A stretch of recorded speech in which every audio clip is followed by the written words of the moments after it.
यह कहानी है एक गांव में रहने वाली रुतालियों के बारे में। रुतालियाँ जो किसी के मरने पर वहां पर शोक मनाने जाती थी। एक बार गांव के सबसे अमीर व्यक्ति रत्न सिंह की मृत्यु हो जाती है। फिर उनके शोक के लिए उन रुतालियों को बुलाया जाता है।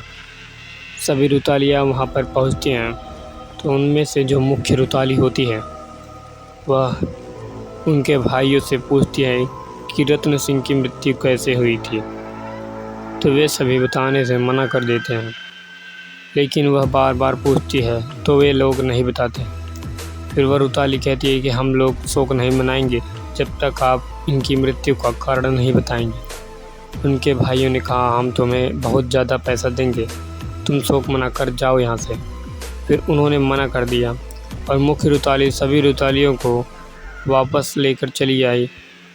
उसके बाद जब सभी लोग अपने घर चले गए तो रत्न सिंह के एक भाई ने रात में आकर के चोरी से 2-3 रुतालियों को बहुत ज़्यादा पैसा दिया, जिसमें वे लालच में आ गई। उसके बाद वे वहाँ पर शोक मनाने के लिए चली गई।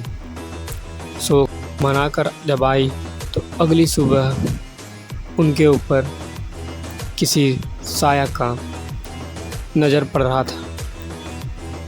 जैसे ही रात हुई वैसे ही कोई प्रेतात्मा उनके घर के चारों तरफ मंडराने लगी। एक बार जब एक रुताली रात के समय में पानी भरने के लिए जाती है तो रास्ते में वही रत्न सिंह एक भयंकर प्रेत आत्मा का रूप लेकर के आ जाता है और उसके बड़े बड़े दांत होते हैं, नाखून बड़े बड़े, उसके चेहरे पर पूरा खून लिपटा रहता है। वह उस रुताली का बाल पकड़ता है और घसीटते हुए एक गुफा में ले जाता है। उसके बाद उसके मांस को खाता है, उसकी शरीर के पूरे शरीर में जितने भी अंग थे सबको काट डालता है।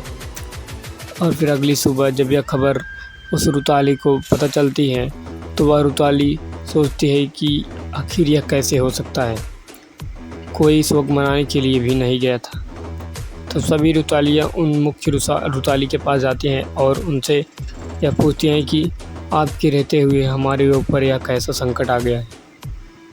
तभी मुख्य रुताली बोलती है कि तुम लोगों ने ही कोई गलती की है, तभी यह सब हुआ है।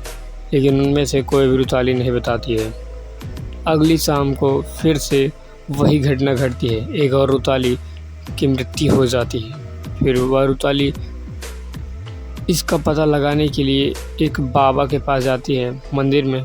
तो वह बाबा बताते हैं कि इन रुतालियों ने रत्न सिंह की मृत्यु पर शोक जताया था, जिसके कारण वह रत्न सिंह उनको मार रहा है, क्योंकि रत्न सिंह अपने बेटे की मृत्यु पर शोक नहीं मना पाया था, इसलिए वह अपनी मृत्यु पर शोक जताने के लिए नहीं चाहता था। फिर यह सब जान करके वह रुताली रत्न सिंह के भाइयों के पास आती है और उनसे पूरी सच्चाई जानने की कोशिश करती है। फिर वह उनके भाई बताते नहीं हैं और वह रुताली कहती है कि वह हम सबको ही नुकसान नहीं पहुंचाएगा, बल्कि तुम सबको भी वह नुकसान पहुंचा सकता है। लेकिन उन्होंने नहीं माना। उसके बाद जब रुताली घर लौटी आई तब रत्न सिंह के भाई अपने घर में बैठे थे, वैसे ही कोई दरवाज़ा पीट रहा था। जैसे ही उन्होंने दरवाज़ा खोला तो उनकी रूह कांप गई। दरवाजे पर रत्न सिंह एकदम खूंखार भेड़िए की तरह खड़ा था। वह दौड़कर अंदर गया और दरवाज़ा बंद कर लिया। उसके बाद डरते डरते सो गया। फिर जब सुबह हुई तो वह रुतालियों के पास गया और उनसे रत्न सिंह की पूरी सच्चाई बता दी। उसके बाद फिर वह मंदिर में गए और पुजारी से पूछा कि हम लोगों को क्या करना चाहिए। फिर उस पुजारी ने बताया कि आपको रत्न सिंह के बेटे की शरीर को जो दफनाया हुआ है उसे निकाल करके रख देना है और उसे जला देना है, जिसके बाद रत्न सिंह की आत्मा को शांति मिलेगी।